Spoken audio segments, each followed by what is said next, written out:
Hi friends, இன்றைக்கி நம்ம என்ன ரெசிபி பார்க்க போகிறோம் அப்படின்னா, காயை பார்த்தாலே தெரியவேனாவா கொத்தவரங்காய் பொரியல் தான் நம்ம செய்ய போகிறோம் இன்றைக்கி. எப்படின்னு பார்க்கலாம்.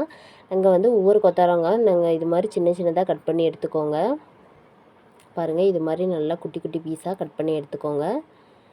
அதுக்கப்புறம் தண்ணி ஊற்றி அதை லைட்டாக உப்பு போட்டு நல்லா வேக விட்டு எடுத்துக்கலாம். ஒன்று எடுத்து டெஸ்ட் பண்ணி பாருங்கள், நம்ம கரெக்டாக வெந்துருச்சா இல்லையான்னு பார்க்குறதுக்காக நம்ம எடுக்கிறோம். இதுக்கு முன்னாடியே நம்ம வந்து என்னென்ன தேவையோ அதெல்லாம் நம்ம கட் பண்ணி வச்சுக்கலாம். முதல்ல தக்காளி, வெங்காயம், கருவேப்பிலை, கொத்தமல்லி தழை இதெல்லாமே நல்லா கட் பண்ணி எடுத்துக்கோங்க. ஒரு கடாயில் எண்ணெய் ஊற்றி கடுகு நல்லா பொரிஞ்சதுக்கப்புறம் நம்ம கட் பண்ணி வச்சுருந்த வெங்காயத்தையும் போட்டு நல்லா வதக்கி எடுத்துக்கோங்க. அதுக்கு மேலே அப்படியே கருவேப்பிலை, கொத்தமல்லி தழையும் தூவிட்டு நம்ம கட் பண்ணி வச்சுருந்த தக்காளியும் போட்டு நல்லா கிளறி விட்டுட்டு லைட்டாக மஞ்சத்தூள் போட்டு அதையும் நல்லா கிளறி விட்டுக்கோங்க. பச்சை வாசனை போனதுக்கப்புறம் நம்ம ரெடி பண்ணி வச்சுருந்த கொத்தவரங்காயும் போட்டு நல்லா கிளறி விட்டுட்டு அதுக்கு மேலே லைட்டாக கல்லுப்பையும் தேவையான அளவுக்கு போட்டுட்டு அதை நல்லா கிளறி விட்டு கடாயை க்ளோஸ் பண்ணிக்கலாம்.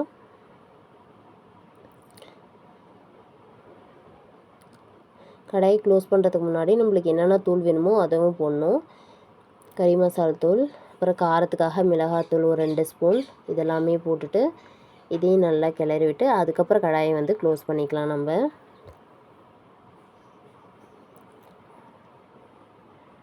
இந்த டைமில் நம்ம கடாயை க்ளோஸ் பண்ணிவிட்டு நல்லா வெந்ததுக்கப்புறம் ஒரு 10 நிமிஷம் கழித்து எடுத்தோம் அப்படின்னா எண்ணெய் தனியாக பிரிஞ்சிரும். பிரிஞ்சதுக்கப்புறம் நல்லா கிளறி விட்டு நாங்கள் அதுக்கப்புறம் தேங்காய் துருவி வச்சுருந்தோம். அதையும் நம்ம இப்போ வந்து நம்ம ஆட் பண்ண போகிறோம். தேங்காய் பிடிக்காது அப்படின்னு சொல்கிறவங்க போட வேணாம்.